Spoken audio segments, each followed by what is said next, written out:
안녕하세요. 오늘은 소그룹 꿈과 제11과 남왕국 유다의 고난에 대해서 함께 나누어 보도록 하겠습니다. 오늘 함께 나누실 하나님의 말씀은 예레미야 25장 1절에서 14절까지의 말씀입니다. 영상을 잠시 멈추시고 성경을 펴셔서 말씀을 읽어보시기를 바랍니다. 말씀을 다 읽어보셨으면 지금부터 서론을 읽어보면서 오늘의 내용을 파악해 보도록 하겠습니다. 남왕국 유다는 두 번에 걸쳐 바벨론 왕 느부갓네살의 침략을 당했습니다. 무자비한 공격에 예루살렘 성읍은 무너지고 성전은 파괴되었습니다. 유다 왕 시드기야는 살해되었고 백성들은 바벨론 포로로 사로잡혀 갔습니다. 이러한 상황에서 예레미야는 유다 백성들에게 고난의 의미를 깨닫고 인내하면 회복될 것이라고 선포했습니다. 그래서 예레미야가 활동하던 남왕국 유다는 이제 바벨론의 침략을 받아서 왕은 살해가 되고 백성들은 바벨론의 포로로 잡혀가는 상황에 이르렀습니다. 예레미야는 이스라엘 백성들에게 이렇게 된 원인이 바로 하나님의 말씀을 듣지 않고 우상을 믿었기 때문이라고 말하고 있습니다. 그러면서도 이스라엘이 만일 이 고난의 의미를 깨닫고 주님께 돌아오면 주님께서 구원하실 것이라고 말씀하고 있습니다. 그러면 우리 본론의 내용을 살펴보면서 남왕국 유다의 고난이 어떻게 진행되었는지 한번 살펴보도록 하겠습니다. 남왕국 유다의 고난은 어떻게 진행되었습니까? 첫째, 불순종으로 인해 시작되었습니다. 선지자 예레미야는 남왕국 유다 백성과 예루살렘 주민에게 23년 동안 꾸준히 하나님의 말씀을 선포했습니다. 그러나 그들은 귀 기울여 듣지 않았습니다. 하나님의 말씀을 외면한 그들은 악한 길에서 떠나지 않고 다른 신을 숭배하여 하나님의 노여움을 샀습니다. 하나님의 말씀에 불순종하는 것은 하나님을 노엽게 할 뿐 아니라 스스로를 해치는 일이 됩니다. 일찍이 사무엘은 불순종한 사울 왕에게 주님께서 어느 것을 더 좋아하시겠습니까? 주님의 말씀에 순종하는 것이겠습니까? 아니면 번제나 화목제를 드리는 것이겠습니까?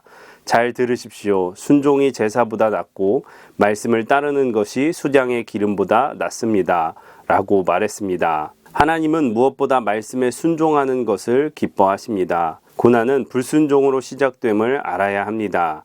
하나님의 백성인 우리는 주의 말씀을 듣고 순종하기에 힘써야 합니다.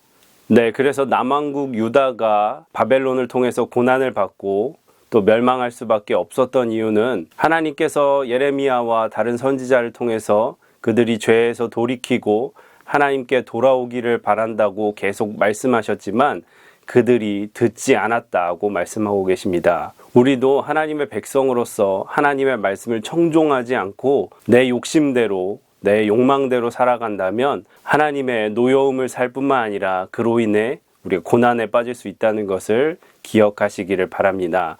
하나님 말씀을 잘 듣는 것이 우리가 종교 생활을 잘 하는 것보다 더 중요하다는 것을 꼭 기억하시기를 바랍니다. 그러면 두 번째 문단도 읽어보도록 하겠습니다. 둘째, 혹독하게 진행되었습니다.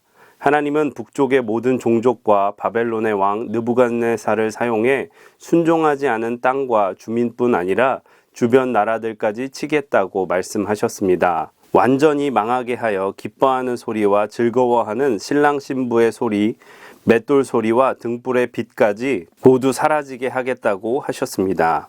그들을 끔찍한 폐허로 만들겠다고 하신 하나님의 진노는 백성들이 감당하기에 너무나 큰 고난이었습니다. 모든 것이 끊어지고 회복될 가능성도 사라졌습니다. 영원한 폐허는 말씀에 불순종한 죄의 결과를 말해줍니다. 하나님이 행하신 혹독한 고난을 보며 나 자신을 돌아보고 깨닫는 지혜가 있어야 합니다. 그래서 죄의 유혹은 달콤하지만 그 죄의 값은 사망이라고 우리에게 분명히 말씀해 주고 계십니다. 이것은 우리가 죄의 유혹을 받을 때에 우리가 그 죄로 인해서 잠시 잠깐 기쁠 수 있지만 잠시 잠깐 만족할 수 있지만 그 죄의 열매는 우리에게 영원한 사망을 가져다 주신다는 것을 말씀해 주고 있는 것입니다. 그만큼 죄의 결과는 참혹하고 처참하고 무서운 것임을 우리가 꼭 기억해야 될 줄로 믿습니다. 그렇게 무섭고 참혹한 죄에서 우리를 건져주시고 하나님의 의로운 백성으로 삼아주신 그리스도의 말씀에 순종하여 그 은혜 속에서 은혜에 합당한 삶을 살아야 될 줄로 믿습니다.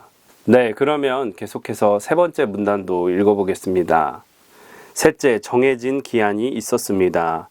하나님은 남왕국 유다에게 내려진 고난이 70년 동안 계속될 것이라고 하셨습니다. 이 기한이 지나면 하나님이 사용하신 바벨론과 그 왕을 벌하겠다고 하셨습니다.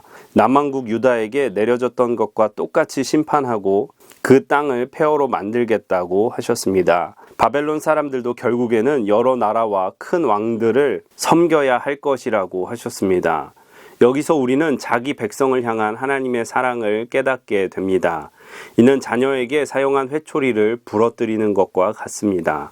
하나님은 바벨론을 사용해 남왕국 유다를 징계하셨지만 고난의 기간이 끝난 후에는 유다를 다시 회복하겠다고 약속하셨습니다.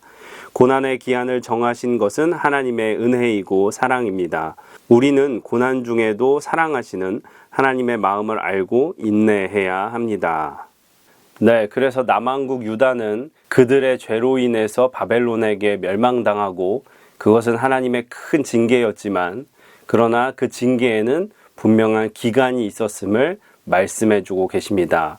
그리고 하나님께서는 그 기간이 다 끝난 후에 이스라엘을 회복시키시고 바벨론과 그 주변 나라들이 그들의 행위로 심판을 받을 것이라고 분명하게 말씀해 주고 계십니다. 하나님의 징계는 분명한 기한이 있습니다. 이 기한이 있는 것은 하나님의 징계의 목적이 있기 때문입니다. 그 목적은 바로 우리가 이 징계를 통해서 우리의 잘못을 깨닫고 하나님께로 돌아와 하나님을 경외하는 삶을 살기를 원하시는 뜻입니다. 그래서 이 징계조차도 우리에게 은혜임을 깨닫고 이 징계의 기간 동안에 우리가 우리의 죄로부터 돌이켜 하나님께 돌아가 주님을 경외하는 삶을 살아야 될 줄로 믿습니다. 네, 그러면 이제 결론의 내용을 읽어보도록 하겠습니다.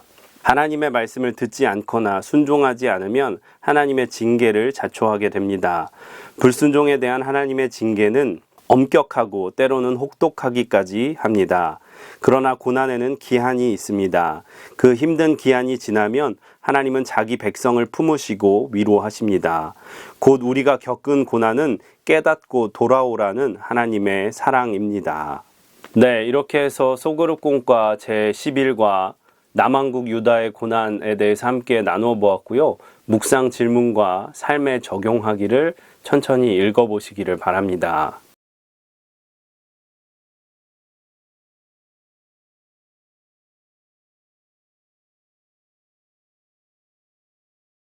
묵상 질문과 삶에 적용하기를 다 읽어보셨으면 하나님께서 오늘 주신 마음을 붙잡고 기도하시고 또 교회의 여러 중보의 기도들을 하신 후에 마치시면 되겠습니다. 고생 많으셨습니다. 감사합니다.